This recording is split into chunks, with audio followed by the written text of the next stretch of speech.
ถชนสนั่นปิกอัพประสานงาเก๋งคาถนนสายท่าเรือสัตหีบเสียชีวิตคาที่3 ศพจ่าทหารเรือสิ้นชีพยังมึนไม่รู้เหตุเกิดขึ้นได้อย่างไร17 พฤษภาคมเมื่อช่วงเช้ามืดที่ผ่านมานพันตำรวจตรีไพบูลย์ เลาหนวัฒน์สารวัตรสอบสวนสภ.พลูตาหลวงจังหวัดชลบุรีได้รับแจ้งเหตุรถปิกอัพพุ่งชนประสานงารถยนต์เป็นเหตุทำให้มีผู้เสียชีวิตติดคารถ3 ศพเหตุเกิดบนถนนสายการท่าเรือสัตหีบบริเวณยึงอ่างเก็บน้ำแก้มลิงบ้านขอดตำบลพลูตาหลวงอำเภอสัตหีบจังหวัดชลบุรีจึงประสานขอรับการสนับสนุนอุปกรณ์ตัดทางเทศบาลตำบลเขตอุดมศักดิ์และหน่วยกู้ภัยมูลนิธิสว่างโรจนธรรมสถานสัตหีบเข้าเคลียร์พื้นที่ที่เกิดเหตุเป็นถนน2 เลนช่วงเส้นประกลางถนนพบรถยนต์ฮอนด้าซีวิกสีบรอนเงินสภาพหน้ารถพังยับเยินหันหัวมุ่งหน้าไปทางแยกกิโลเมตรที่10ในรถที่เบาะนั่งคนขับพบศพจ่าโทสุทธิพงษ์อายุ 27 ปีสังกัดกรมอู่ทหารเรือและชายไม่ทราบชื่ออายุระหว่าง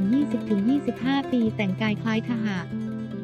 ทั้งคู่ร่างถูกคอนโซลหน้ารถบีบอัดติดคาอยู่กับเบาะนั่งใกล้กันพบรถปิกอัพโตโยต้าวีโก้สีดำสภาพพลิกตะแคงขวาหน้ารถพังยับเยินหันหัวรถมุ่งหน้าไปทางการท่าเรือสัตหีบที่เบาะนั่งคนขับพบศพนายเฉลิมพลอายุ 59 ปีเจ้าของพลคารเรือเล็กโฮมสเตย์แสมสารเบื้องต้นเจ้าหน้าที่ได้ใช้อุปกรณ์ตัดถ่างงัดนำร่างผู้เสียชีวิตออกจากตัวรถก่อนนำส่งชันสูตรยังโรงพยาบาลสัตหีบกิโลเมตรที่10ทางด้านพันตำรวจตรีไพบูลย์กล่าวว่าจากการลงตรวจสอบที่เกิดเหตุขณะนี้ยังไม่สามารถชี้ชัดได้ว่ารถทั้ง2 คันมุ่งหน้ามาจากทางไหน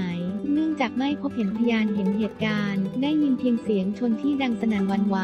ซึ่งคาดว่ารถทั้ง2 คันได้วิ่งสวนทางกันมาด้วยความเร็วสูงก่อนพุ่งชนประสานงาและเสียชีวิตทั้งหมดอย่างไรก็ตามได้เตรียมหาหลักฐานจากกล้องวงจรปิดเพื่อมาประกอบกับหลักฐานในที่เกิดเหตุหาข้อสรุปถึงการชนที่สุดสลดครั้งนี้และ S Block at Y